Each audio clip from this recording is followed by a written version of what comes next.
All right. Hello and welcome back to Axis and Allies 1942 version 3. This is a version of the game I have not played very extensively, but I wanted to give it a shot on the channel. I did a test game as the Axis and found that the Allies absolutely suck at navigating, having convoys and whatnot. So I figured, wouldn't it be fun to run it back? I'm going to play against the hardest AI possible as the Allies.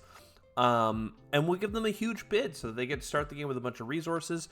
And I'm going to leave objectives on. We'll talk about that in a second. But if you're new to Axis and Allies, basically you've got 3v3 situation going on here. I guess 3 versus 3.5, where Germany, Italy's the addition in this version of the game, and Japan are all trying to beat up basically Russia, the UK, and the US before the vice versa can happen, and that's basically done by taking the capitals. The capitals have big production limits, so they give you a bunch of resources, and then you can spend a bunch of resources to make more units, but it looks like a big mess. What you need to know is that there's like infantry and tanks and artillery that moves around the board and captures territories, with tanks being the best, and artillery making infantry better at being offensive. But what makes the game really interesting, I think, is the plane mechanic, where you can send in planes as part of attacks and then retreat them after the fact as non-combat moves. We'll talk about that in a second. But basically, here's the board, and what I think I'm going to do is give each of the three Axis powers, that's Germany, Italy, and Japan, a bid of $20. Just for the sake of argument, $30 is how much the faction of Japan gets on its very first turn. With that money, you could buy like 2 fighters, $20 worth of things, or almost 7 infantry, 4 tanks, whatever, which doesn't sound like a lot. And for the AI, it might not be that much, but in a game where like you look in China and there's only a handful of units here or there, like those extra units in key places, on the fringes, would make a huge impact. So with that said, let me quit out of the game, hit launch, and then we'll see where we're at. All right, just before I hit go, you can see here I've set it to hard AI for Japanese, Russians, Germans, all of the stuff. We are going to be playing as all the allied factions, including the half faction that is Chinese. We're going to have national objectives on, I'll talk about it in a second, and we're going to be playing with low luck. I just prefer low luck. It makes the game much more focused on strategy than having a big swing of a battle one way or the other. I don't like for it to come down to the dice, especially if we're going to be playing against a bid of 20 in each category. Because the Axis goes first in this game, as soon as I hit go, I believe a whole bunch of things are going to happen. Boop, boop, boop. They're going to place all of their extra things, infantry all over the place, randomly a tank on the island. I think that means that they have one of the worst buys possible. Germans are just throwing the units randomly. I think the person who benefits the most from this, almost certainly, is sorry, this is taking a second. I need them to go through until we have a choice, because right now it's just like auto playing through all the things. So here we have a choice to select casualties. Let's pull this over, and basically what we can see here is Italy only has a few starting territories, a lot of which would be great for them to have extra units. I think they put them in Italy instead of Libya, so even now they kind of made a mistake. But they do have a transport in the sea, so they'll be able to bring units over quicker. And they added a destroyer and more units to the Balkans, which will put a lot of pressure on Russia. So really interesting bit there. Germany kind of just sprinkled in a bunch of units here and there, nothing super notable. If you were playing against a human player and they had a huge bid, they might put in a whole bunch of like subs, for instance, and go out and sink like some battleships and cruisers and all kinds of important stuff around the map. But instead they didn't do that. So, I don't know, man. You put up the argument with whoever you want here. If you're Germany, you also could just put a bunch of tanks on the front line and really shove into Russia, or make it impossible for Russia to counter-attack. Even now, they did put some extra units in Ukraine and on the front line, and it's already looking pretty sketchy for Russia. Japan, on the other hand, did terrible work of just throwing like random units on these islands, which are not going to be super helpful. They want to have as many units on the mainland to shove through China as fast as possible, because China gets to build units not from factories, but just from having land provinces owned. So, underwhelming, not to mention they could have bolstered their fleet and done the whole Pearl Harbor thing. But they didn't, so let's bring it back over. We're currently looking at this sea zone. They came in to sink. We had a fighter on an aircraft carrier and a destroyer. Importantly, fighters cannot float in the sea unless you have aircraft carriers. Each can hold 2. And they came in and they shot 2 of my units. So basically the way it works is each unit has stats. Aircraft carriers, for instance, are 1 on the attack. So they have a 1/6 chance of hitting, but 2 on the defense. So right now they're doing okay. The British destroyer has 2 on the attack, 2 on the defense, and can move 2. And the fighter can move 4, and it has 3 on the attack, but 4 on the defense. So because we're in low luck, this means that when we're rolling, you add all those numbers up and divide it by 6, and then you just roll the differential. For instance, they have a battleship. If I hover over this, does it let us know? Not quite. The battleship hits on a 4 and defends on a 4, so it's attacking, so 4, and then 3 fighters each hitting on 3. That all adds up to 13. You divide that by 6, so they have 2 guaranteed hits, and then they rolled a d6, and if they had hit a 1, again, a 1 out of 6, they would have actually got 3 hits in the very first round. Convoys are non-combat units. So if we come in here, we lose 2 of our units, we swing back. The battleship is very special in that it can take 2 hits to destroy, and it repairs for free. So what had just happened over here is we damaged the battleship, which was guaranteed, but then we actually got a second hit and got to kill one of the fighters, which is nice. Here they're hitting our Chinese. Our Chinese are really weak without having a fighter. They get to start the game with a single fighter. And like the Japanese were just very smart in saying, yep, send all these units and a bunch of fighters up to kill that. And sure enough, they did, on a half chance, get 2 kills in the first round. And that's going to make it nigh impossible for us to get any serious damage back at the opponent. We did get to kill a couple of infantry, but if they had missed that first shot, there's a chance we could have killed 3 of them. Oh god, that's loud. And yeah, basically what I'll do is I'm going to take my a moment to talk about my first impressions of the board state whenever it's a faction's turn. Let me come in here and just turn this game down even more. I'll talk about my first impressions on the board, and then I'm going to go crunch some numbers and make some movements, and I'll just pause in between so you don't have to see me sit here and think about what the hell I'm doing. But my first impression is, holy, the Germans have a whole bunch of things on my front line. None of them are soft targets. In this version of the game, I do start with a bomber, so that gives me some punch. But even if I shoved all of my units into eastern Ukraine, for instance, the Germans have a couple of tanks back here, 2 men and an artillery, so they could really send 5 units forward alongside 1, 2, 3, 4, 5 air units. So if I set my whole army into here, there's a chance the Russians or the Germans just counterattack and I'm dead. So I'm not even sure that I can hold Karelia or do anything there, but we shall see. Yeah, so that's my first impressions.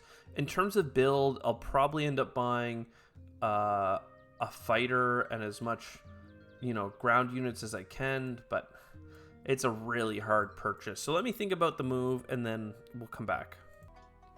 All right, before I say what we did as the Russians, let me just take a moment to confirm the Axis bid with their $20. It looks like they bought 5 infantry and a tank for Japan. Again, scattered even among the islands, a little bit on land. The Germans did the same, 5 infantry and a tank. Importantly, one of those tanks ended up in eastern Ukraine, but they have Norway, East Russia, or Eastern Poland, France, all kinds of stuff like that. And importantly, Libya. Putting all those units in Africa alone would guarantee the continent. And then the Italians, like I mentioned earlier, they did buy the extra cruiser here and some tank and some infantry.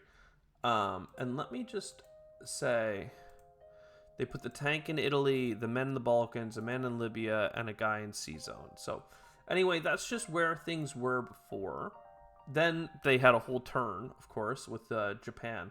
So let's show current game. What I ended up doing here in terms of my buy is listed here. I just bought 8 men. I really wanted to get the fighter, but I'm so worried about Caucasus and other things. And then in terms of combats, what I think I'm doing here is I need to win really big in Eastern Ukraine. So I still have this fighter. I'm not sure what to do with it. I think I'm going to send some units, basically what was in the north, into Belarusia, just to try and beat this up a little bit. But really, we're going as heavy as we can into Eastern Ukraine. They likely turn around and blow us up, but even if I leave people in Karelia at the end of this round, which I really can't, yeah, we're just in big doo-doo caca here. So we'll see how this goes. We'll talk about the post moves after, but I did move the sub over to make sure I didn't forget. So let's start with Belarusia. That's the above one. We did hit them on our really low % chance roll. So we got 2 kills in the first round instead of 1. So now it's just a 1/3 chance. And yeah, we got away with murder there. So hopefully we didn't use up all of our good luck. And we actually did hit the half shot, but they hit the half shot as well. And then we come in again. I don't know if this is enough, right? This is 9 units. It should be hard with the Germans having, 7 ground units plus a whole bunch of fighters and bombers that can reach. But as part of the non-combat move,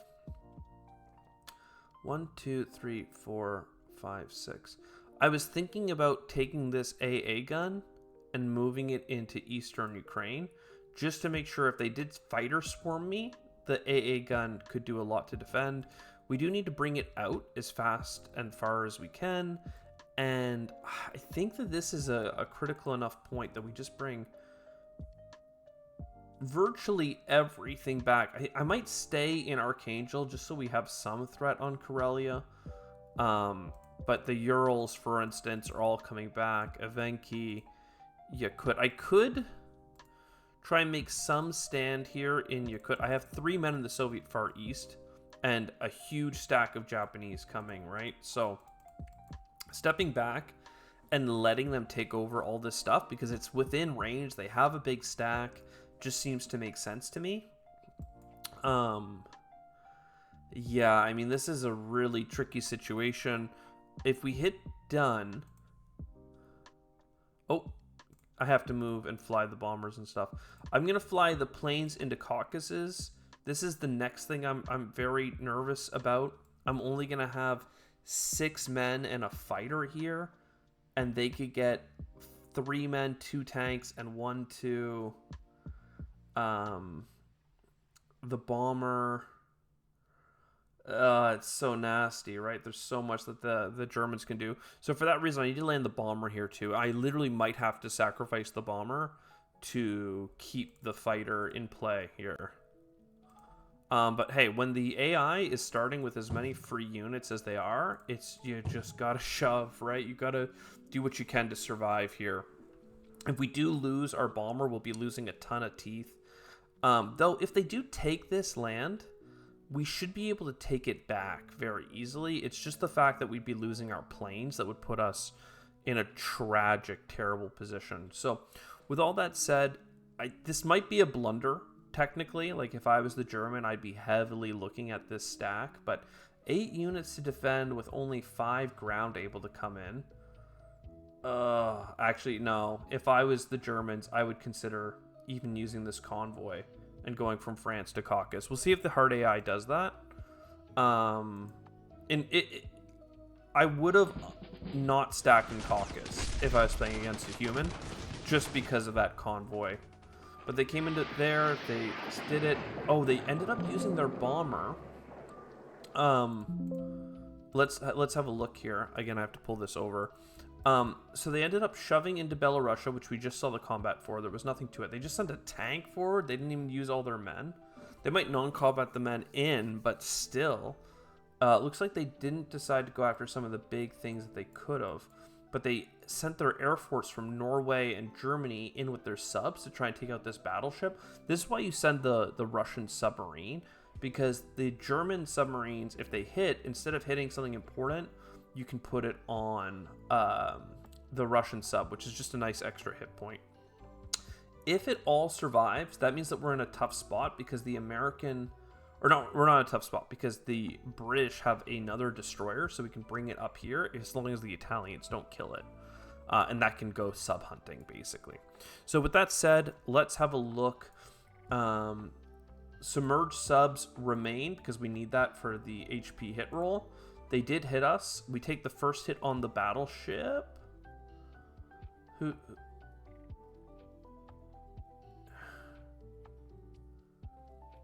Sorry.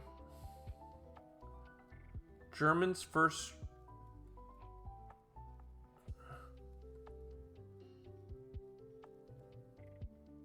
Okay, this is their normal shot.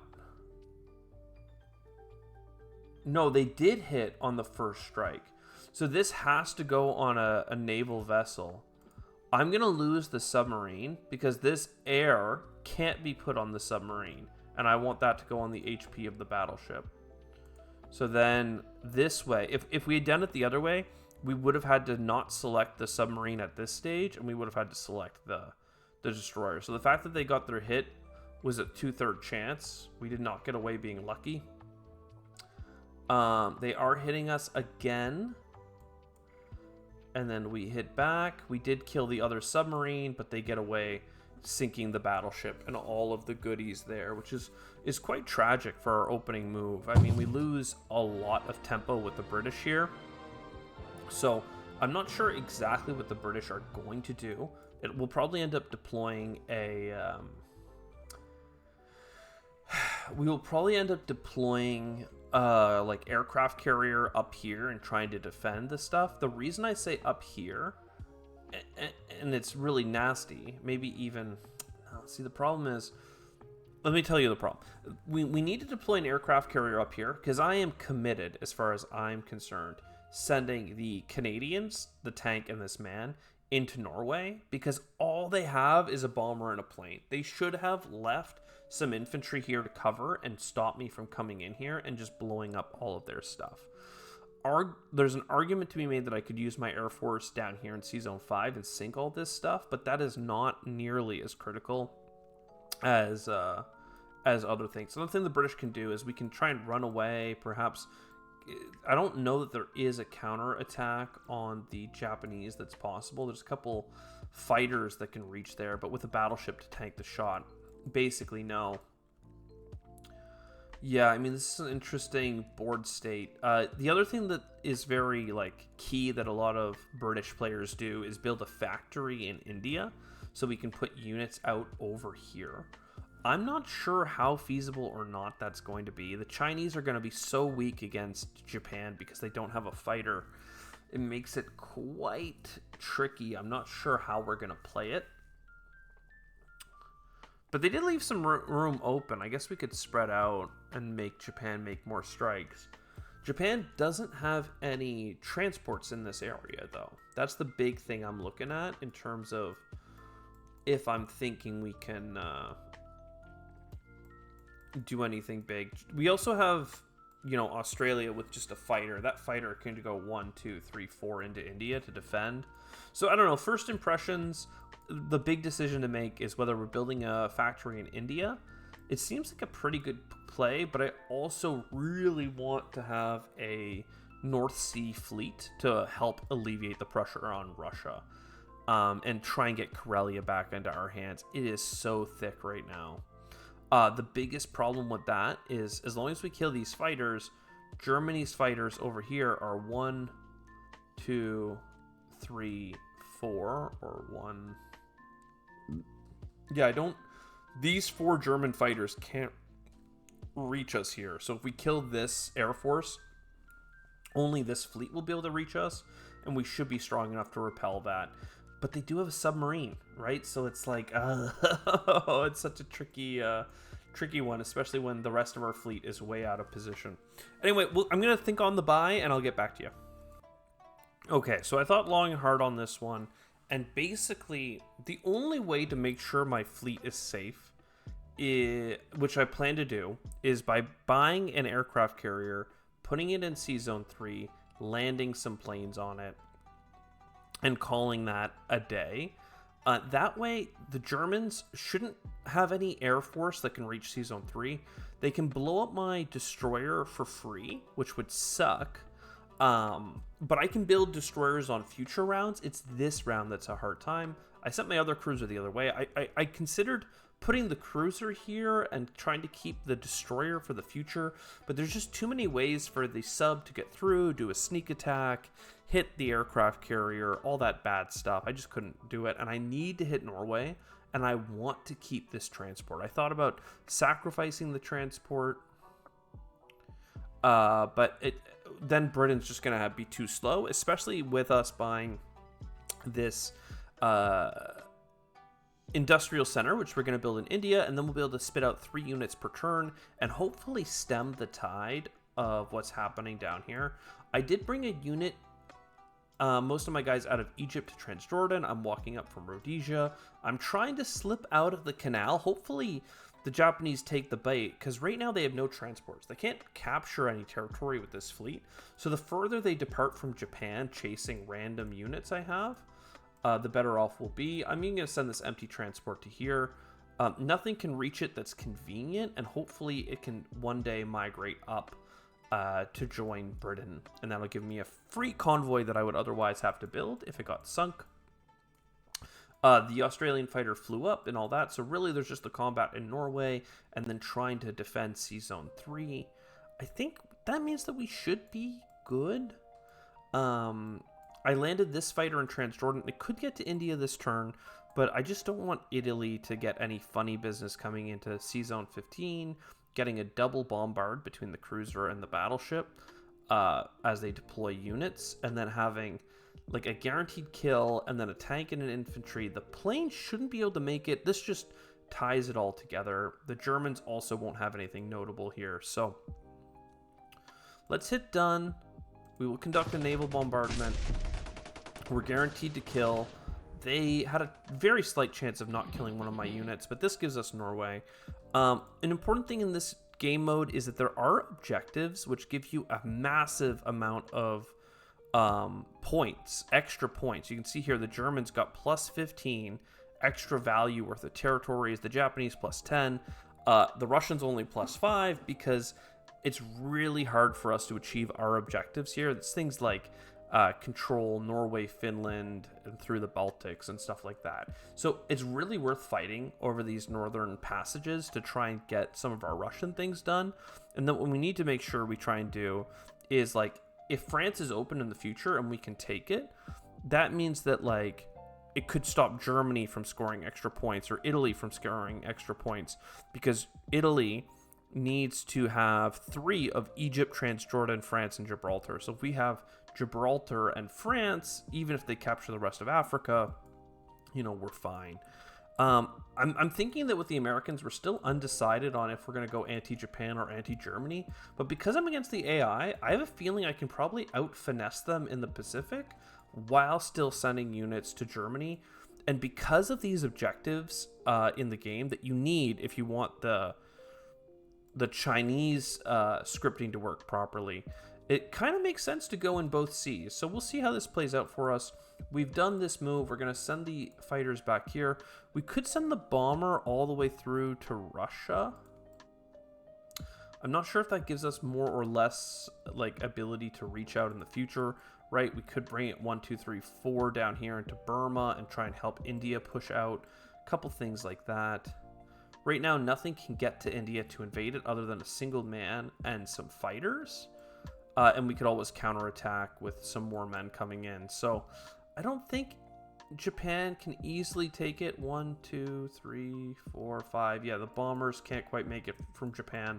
So we'll see how this goes. Let's go ahead and move on to the done phase. That's the only non-combat move left, I believe, because I moved all these units in the combat phase. These units are floating over water, and they will die if they don't get a aircraft carrier, so let's do that. And then India with a production area of 3. We should be able to just drop some men here and make this a fortress every round until the British run out of money. We did get an extra $5 for one of our objectives, but very quickly, especially with the extra bid, the Axis is going to do a lot to hurt us. So at least the Italians only got one of their plus bonuses. They didn't send a ship to go and take Gibraltar. Maybe the Germans will do that for them or something. But even now, like 4 men and a tank, like I could counterattack with my 2 men and a tank, and then a plane, and a bomber. But I have a feeling that like I'm going to need these units in a lot of places. So we'll see. Unfortunately, the men from Rhodesia are not in the zone yet. Where did they send a tank all the way up to Ukraine? They're marching a whole bunch of things. They're really trying to kill Russia. And they even sent the Italian plane to Karelia. Not sure how much value it's going to be to them up there. It's just kind of a dead unit. A human would never do that. You need the plane to stick with your units, though I guess he could use it next turn back into Ukraine. 1, 2, 3. I don't know if I like that. And this is why the AI gets to play the Axis, which is pretty central. It's hard to make mistakes. And they get the $20 bid on all 3 factions. Again, most of all impacting Italy, which only has an income of like 10 at the start of the game, though Egypt gets them to 12. Plus the objectives, though. The Italians really benefit if they take Gibraltar and others. We'll see if the AI knows that.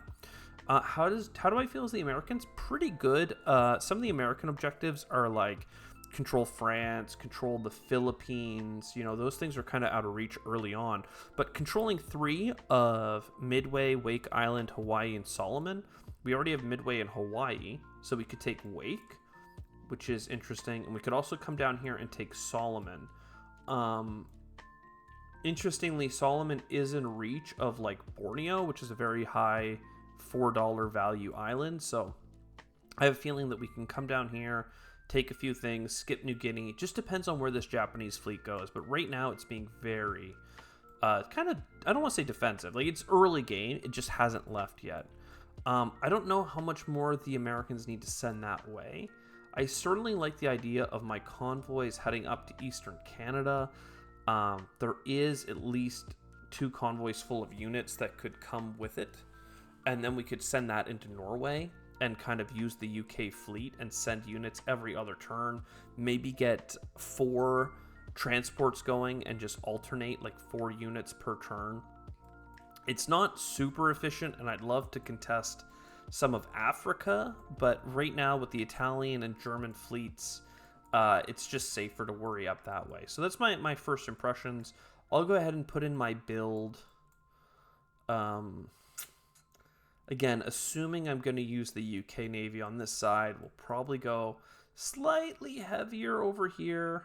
Though we'll see. Maybe the Germans will try and sink this, and that'll put us into big doo-doo. We shall see. We shall see. So they didn't do the Pearl Harbor attack, so I actually have a lot more naval units than I would have expected to have at this stage of the game. So let me plan this turn out, and I'll get back to you. All right. So once again, we're going to do a build that we would never do against a human player. We are going to drop transports in both sides of the pond. Actually, one sec. Yeah, no, I feel good about this. I'm actually going to put transports only on the East Coast and rely on the British Navy to get them through. And I'm going to go West Coast with my aircraft carrier just to make sure that we can keep Japan corralled and use the existing transport on that side just to keep things cute and moving along. So let's see what the actual attacks are going to be. All right, so as discussed, I'm coming down here with the Americans to... to take Solomon Islands big. I'm bringing a whole bunch of stuff, a full aircraft carrier, a battleship, a sub, a destroyer, and a cruiser. So that's safe against, a single submarine coming back at us with, again, the option of next turn potentially threatening some of these money islands, Borneo and East Indies in particular. We'll see what the Japanese Navy here does. We're going to be dropping another aircraft carrier here with some fighters from the east, but I did lend the bombers to the United Kingdom. We're using one this turn to bomb Karelia, and then the turn after, hopefully when we bring units into Norway, if there's anything there, we have a ton of bombers to blow them up. If the surface fleet is still here, we can blow them up. And if the Italian-German Navy decides to leave the Mediterranean, we can use the bombers there, you know, swooping down with a destroyer or something. So lots of options. There's also a chance that, like, we could, if we're feeling very strong on any given turn with the German Air Force a bit culled, we can come into France and Northwestern Europe and start dropping units directly down there instead, with a UK fleet standing strong in Sea Zone 7. Again, I wanted to do the Norway, Finland, Karelia option, but if the Germans are dumb enough to leave really weak French areas, or to squander their air force, then we'll be in a good spot. So we'll see what happens there. Let's go ahead and confirm these combat moves. With the bombardments of the ships, there's a 3 and a 4. That was guaranteed to hit even without anything else. And then what was the bomb here? We hit 4 points of damage. Because we took the anti-aircraft gun out of Karelia, we can bomb it, so the Germans have to pay to use it. Which is a good use of the bombers if we have nothing else going on. We can do double the damage of the territory, so 4 damage is the most that we can do there. We non-combated moved a bunch of stuff. I'm going to leave the man in Alaska. You never know if Japan's going to be weird with it and come and invade. It's a really out of position place to bring their fleet. Hard to resupply it, but hey, the AI acts in strange ways already. And then if we look at our American objectives, we do still have all of the continental US, and we have 3 between Midway, Solomon Islands, Hawaii, and Wake Island, these 4 in this diamond. So that'll give us a nice little boost, and then it'll swing back around. Actually, we should get a Chinese turn. Let's hit done here. Yes. So the aircraft carrier here, the 2 transports here, and then a couple more men. So we have 4 units that we're going to be trying to deploy into the European theater every round, with the rest going to harass the Japanese. So hitting done, that does bring us to the Chinese combat move. We will take Kiangshu, and Nixia will stack. I believe I'm going to get...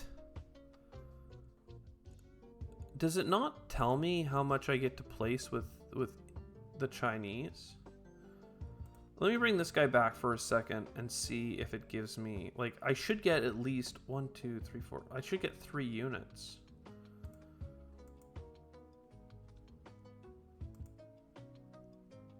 This is the combat move. It doesn't say to place. I might retcon not move those units back if it's not going to give me my free unit. So let's see what happens. Non-combat. Yes, and then I do get to place 2 Chinese men. You can't stack them here by game rules because you have to put them in territories with 3 or less Chinese men. So that's why I backed up to stack in Nixia. Make Japan use its air force here. They don't really have any other targets this round, to be honest, so maybe it was a waste if I had just pulled it back. But I never wanted them to consider throwing everything into India. I just don't want them to think that. Yeah, this is kind of a throwaway, to be honest. I should probably have just stacked 6 men in Nixia, but forcing them to do something... Again, now that I'm realizing I didn't stand with any of the USSR folks, and they probably can't hit India, it was probably dumb of me to do any fighting here at all. But hey, we're here. Let's see. The Americans got the additional 10 bonus purchase power. They did go chasing my my destroyer again. I didn't get the return hit, but that means they are way out of position. They're hitting the whole Chinese front, and I don't have anything. Oh wow, we actually got a hit in Xinjiang, so we did get to hold a tile there. And they built a factory in Manchuria, so they're going land. This is really going to help the AI figure out what's going on, though. They went hard into Far East. Again, this is a kind of spooky section. We're probably going to have to keep retreating.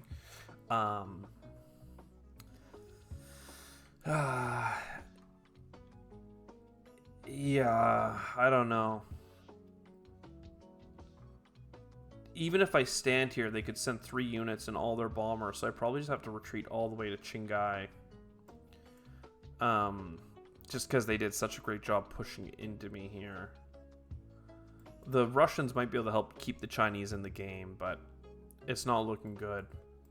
So immediate impressions here are Eastern Poland has a ton. If ever you're worried about what units are in which territory, I can see that that tank is actually in East Poland. Ukraine has 1 guy. Belarusia has 1 guy, but Karelia has 8 guys plus the Italian fighter. So we're probably going to be trying to just trade these territories back and forth.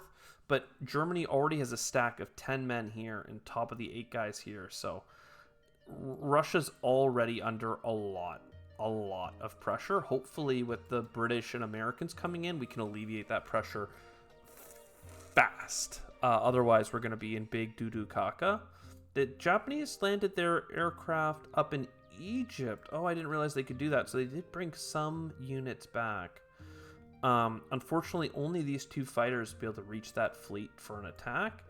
But if I go to East Indies, he could send probably like, what, 4 fighters at me? He could... 1, 2, 3... Yeah...